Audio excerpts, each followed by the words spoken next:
Welcome friends, this is the 8th session of the course of manufacturing strategy. So far we have developed the context of the manufacturing strategy. In the previous sessions we discussed two important things. One is the concept of world class manufacturing, which is derived from the idea of manufacturing strategy, and second we discussed different perspectives of manufacturing strategy. Different P's are there, 6 P's we discussed, and finally we integrated those different perspectives to get a holistic view of manufacturing strategy. We discussed that most of those perspectives are aiming towards developing superior manufacturing capabilities, taking advantage of those capabilities, and finally continuously improving those capabilities. That is the desirable state for world class manufacturing organizations. Now, when we study world class manufacturing or manufacturing strategy, we need to remember few names, and one of the name is W. Skinner. Now, Skinner's contribution and subsequently the contribution of Hayes and Wheelwright is the direction setting contribution in the field of manufacturing strategy. So, in this session we are going to discuss the contributions made by Skinner and Hayes and Wheelwright in the field of manufacturing strategy and world class manufacturing. Now, first we will start with the contribution of W. Skinner. Now, Skinner actually is responsible for coining this term manufacturing strategy. He wrote one article in HBR, Harvard Business Review, one of the most renowned journal or magazine in the field of management. In 1969 he wrote this article, and the title of the article was Manufacturing, the Missing Link in the Corporate Strategy. The article's title was Manufacturing, the Missing Link in the Corporate Strategy.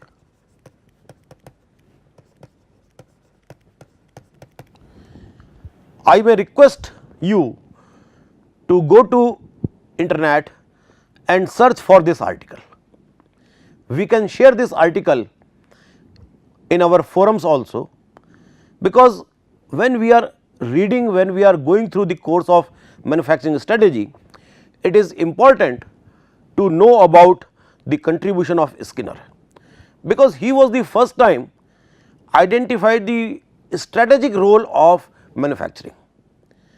Before that, we discussed yesterday in our functional dominance that manufacturing was a dominating functional area in the organization, because demand was more, supply was less.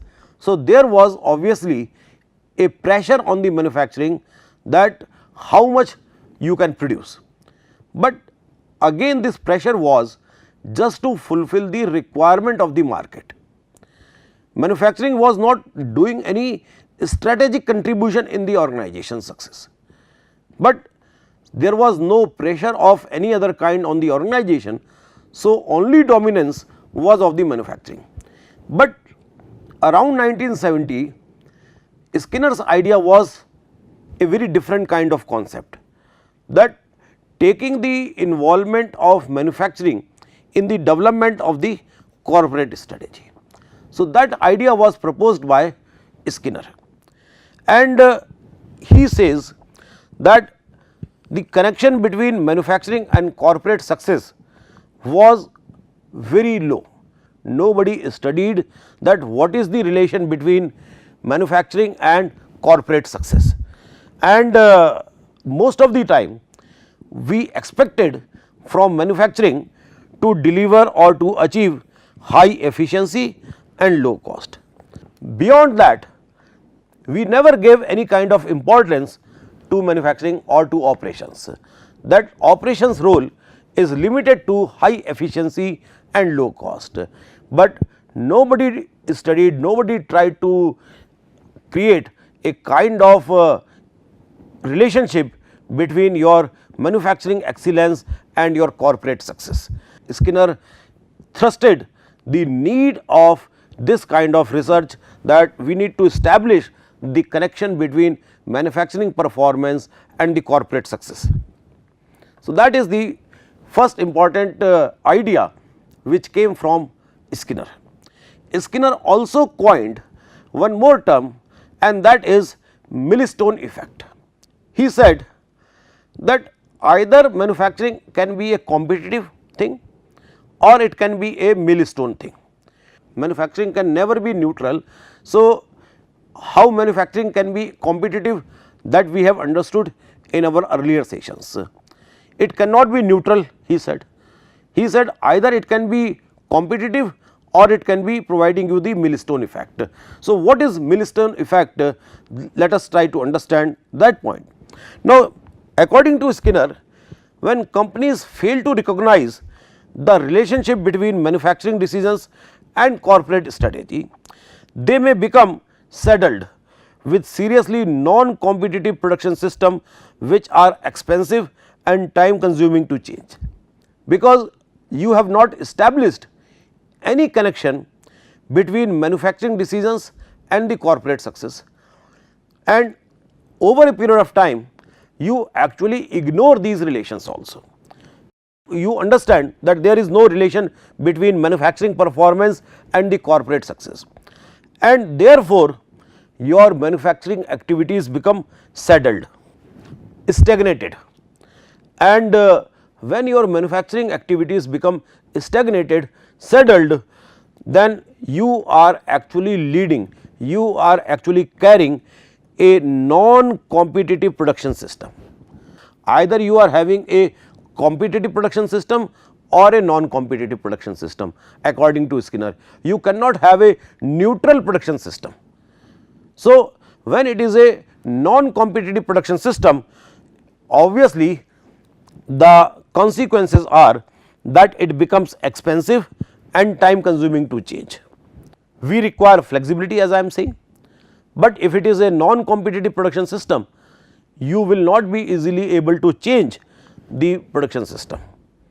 We want efficiency, we want low cost, but if it is a non-competitive production system, it is going to be expensive. So, many a times like in case of Indian example I take, you go for Air India, and because of variety of reasons, this Air India has become an example of non-competitive production system, and the way they are working, it is a challenge, it is a kind of a management challenge that it is very difficult to change, and the system is also very expensive. Therefore, their losses are increasing year by year. On one side, we want to make them competitive, but what is actually happening because of this millstone effect, their losses are accumulating and increasing year by year. Recently, Government of India tried to disinvest Air India, but unfortunately because of mounting losses, they could not find a proper customer for it. So, it is an example that how your operation system can either be competitive or can be non-competitive, it cannot be the neutral one. This is the idea of Skinner, and it is very appropriate idea that if you are unable to establish the connectivity between your manufacturing and corporate success, it is going to happen that you will not focus on your manufacturing activities, because you do not know how much these manufacturing activities are creating benefit for you. If I take you to an example which is very you can say away from what we are discussing now. If you are taking a sleep of 6 to 7 hours a day, then probably your working efficiency will improve. Now, large number of medical journals are writing this, that for a healthy person 6 to 7 hours of sleep is must. But many of us are not able to establish this connectivity or this connection or this understanding for ourselves, and they feel that I can work with just 4 hours of sleep, 3 hours of sleep. So, what happens, for some time you are able to get longer working hours, but all of a sudden your health will go down and you will not be able to work for even a single hour in a day. So, that is the kind of consequences it may create. If your health is good, it is going to provide you competitive advantage. If your health is not good, you will not be able to produce. So, it cannot be neutral. If health is good, certainly you will use that positive health for achieving higher objectives in your life. If your health is not good, you will be struggling to survive, and same applies in the case of manufacturing activities also. Either you will get competitive advantage or you will not, or you will be non-competitive. There is no situation where you can remain neutral. Just to prove this very point, we have some examples with us. Now, in this example, and I take this opportunity to say that these examples are taken from the original Skinner's paper, the paper which was published by Skinner in 1969. So, these examples are from the same paper, so that what actually Skinner means by Millstone effect or the competitiveness from manufacturing can be very well explained by using the same examples. Now, in these examples, Skinner considered 3 different companies, company A, company B and company C. Now, company A entered into the washing machine market, and they are producing a washer dryer kind of, where you have the washing facility and a dryer facility, nowadays to which we call as fully automatic washing machine. So, you please keep in mind the time context. I am talking of time context of 1965 or 68, that period I am talking of. So, this company introduced a new type of washer dryer facility after many competitors had failed to achieve success in this particular kind of product market. Now, company A's executive believed their model would overcome the technical drawbacks which had hurt their competitors and held back the development of any substantial market.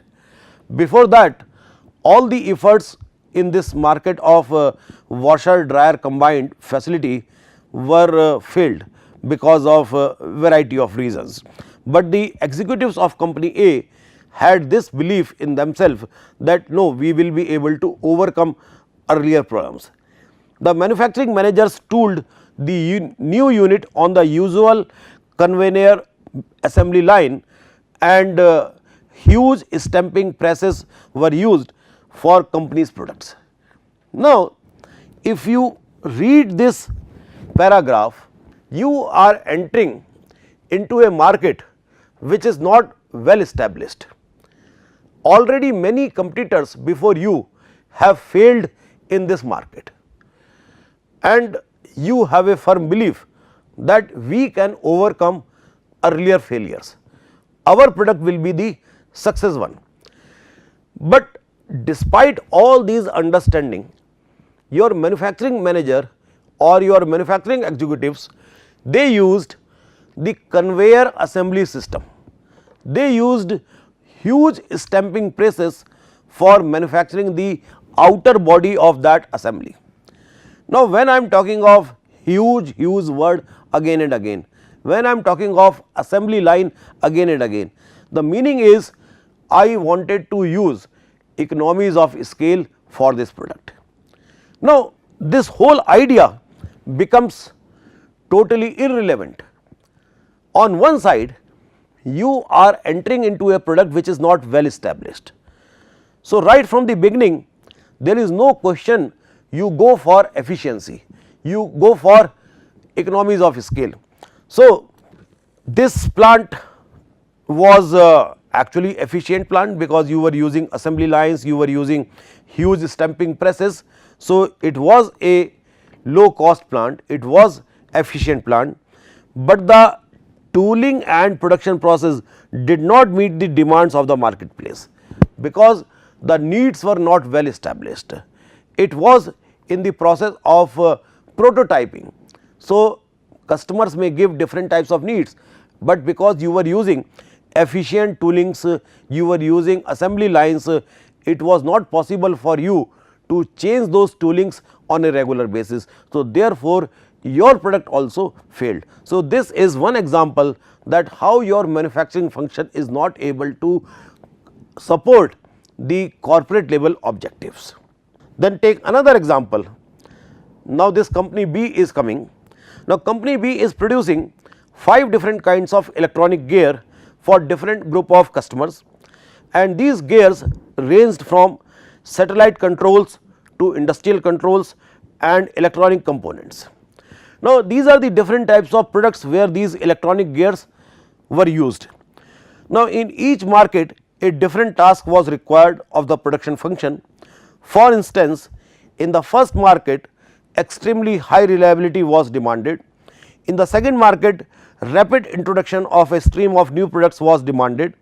In the third market, low costs were of critical importance for competitive survival. Let us see what this company did. There are 5 different types of customer groups, they have different types of requirements of electronic gear, and company thought that we will produce all 5 types of electronic gears. But in spite of these highly diverse and contrasting tasks, production management elected to centralize manufacturing facilities in one plant in order to achieve economies of scale. You have a specific type of requirements for specific target customers, but because of lack of understanding at the manufacturing level, manufacturing people combine the demand of all the diverse customers into a central pool, and this centralized manufacturing facility was thought to get the economies of scale. The result was a disaster obviously, because all these 3 things, high reliabilities, low cost, ability to introduce new products quickly, cannot be achieved simultaneously. We need to develop portfolio of manufacturing capabilities. In our 7th session, we discussed 1P of manufacturing, that is the portfolio of manufacturing capabilities. But this portfolio of manufacturing capability was dealt to be separately. On one centralized manufacturing facility, you cannot have all these different types of manufacturing capabilities. So, again this resulted into a failure story. Then we have the company C. Now, company C produced plastic molding resins. A new plant under construction was to come on stream in 8 months, and this new plant will double the production capacity of this company C. In the meantime, the company had a much higher volume of orders than it could meet. Now, company already has higher volumes, and now the company is thinking to make a new plant which will double the capacity.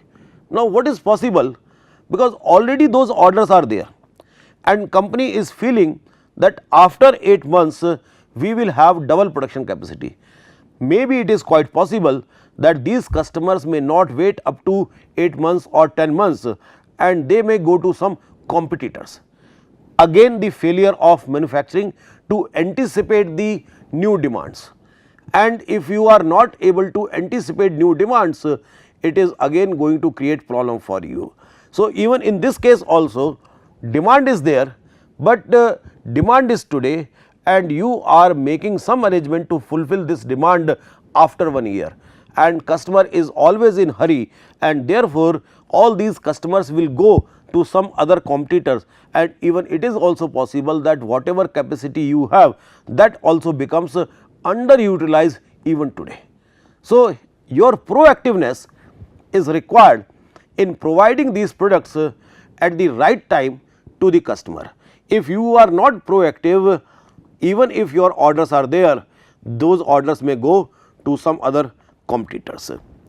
So, these are the important things which Skinner highlighted, that how manufacturing needs to handle these things, and for that purpose he in his paper mentioned some important decision areas and said that as a manufacturing executive you need to take decisions with respect to various alternatives which are available to us.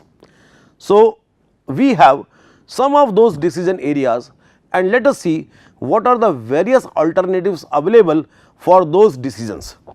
Like we can take decisions, and you can say that these are a trade-off kind of table, trade-off table for manufacturing capabilities.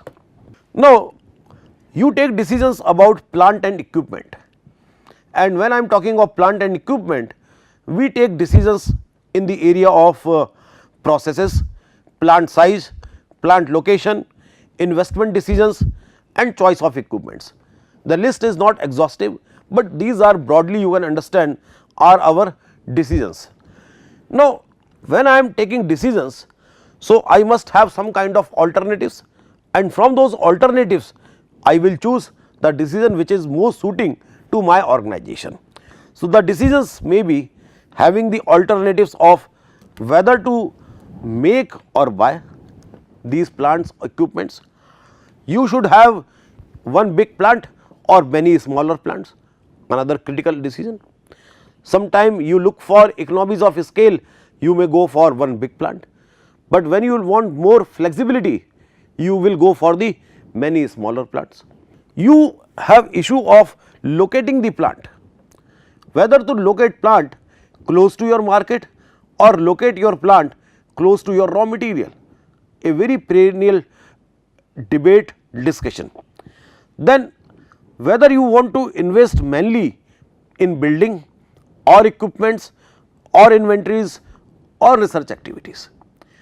There are different types of organizations, they have different types of priorities, and accordingly companies like Qualcomm, companies like Samsung invest heavily in the field of research, and many of the public sector undertakings in India invest mainly in buildings. So, there are alternatives. If you have capital, where will you invest? So, that is also one important decision area. Then in your plant, whether you want to have general purpose machines or special purpose machines. General purpose machines will be used for variety of products. If I want to produce variety in my plant, I will go for general purpose machines. But if I want to produce limited variety or no variety in my plant, I want to produce them in volumes, then I may go for SPMs, special purpose machines. So, whether to have general purpose machines GPM or special purpose machines SPMs are guided that how much volume I have. It is quite possible that I make a one big factory, and in that one big factory I keep large number of general purpose machine, and when I make many smaller factory, so in one small factory I am making only one type of product. So, in each small factory I can have special purpose machines, because in one particular factory I am making only one model of watch, in another factory I am making another model of shoes. So, my products are limited with respect to a particular location of production. So, in that case I can go for special purpose machines also. So, it is important that what type of decisions I am taking for different types of decision areas. Similarly, you can take decisions for production planning and control. In production of planning and control, you have issues like what are the frequency of inventory holding, what are the inventory sizes, what is the degree of control you want to exercise on your inventory, then what are the things you want to control, the quality control related activities. All these things are the decision areas in case of production planning and control. And what are the alternatives available? Whether you have few or many breaks in production for buffer stocks, you want to have high level of inventory or low level of inventory. If you have high level of inventory, you will have higher service level, but you have low level of inventory, you are efficient supply chain, your cost of holding inventory will go down. You want to have a greater control on your inventory or a less control on your inventory, then you can think of concepts like ABC control. For A items you will have higher control and for C item you will have lesser control. So, what type of control system you want to have? Then controls designed to minimize machine downtime, labor cost, time in process or to maximize output of particular products or material uses. So, we go for concepts like OEE, overall equipment efficiency, so that we need to design our control system in such a way that all the time my overall equipment efficiency should increase. So, these are the various types of alternatives which we need to take in case of production planning and control. Then another area of trade off can be the organization and management. So, here we take decisions in the area of what type of organization you want to have, what are the executive use of time available to you, what are the degrees of risk associated and what are the use of various staff persons. And you can see what are the trade offs, what are the alternatives available to us. Then whether you want to focus on functional aspects, product aspects or the geographical aspects or you have something else in your mind. Whether you have sufficient information for making the decision or you are working on some partial information for taking the decision. Then whether you want to have large staff group or small staff group, these are the various types of trade offs. With respect to product design and engineering, similarly you can have trade offs like you will like to have many customer specials or few specials or none at all. So, what type of customers you want to serve?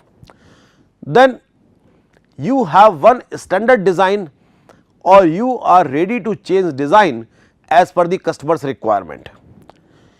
You are having the technological leadership, you believe that I should be the first user of a new technology, or you see that when others can use this technology, others have established the technology, then I should change technology at my organization. So, depending upon your own personality, we take a particular type of decision alternative. That was the contribution given by W. Skinner. The other important name we need to discuss is Hayes and Wheelwright. Now, this particular slide is the result of Hayes and Wheelwright. Now, Hayes and Wheelwright divided organizations into 4 stages from stage 1 to stage 4.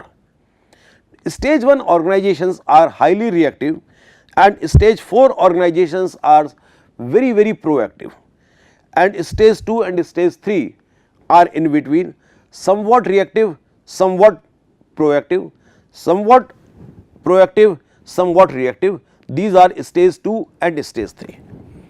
Most of the Indian organizations are in category of stage 1 and most of the Japanese organization are in stage 4.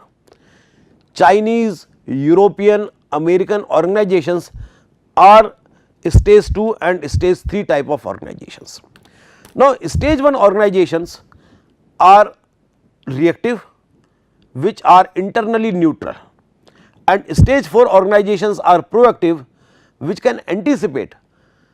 Like in case of company C, the example we discussed, we wanted to have a stage 4 organization that demand is going to come in near future, and accordingly I should be readily available with excess production capacity.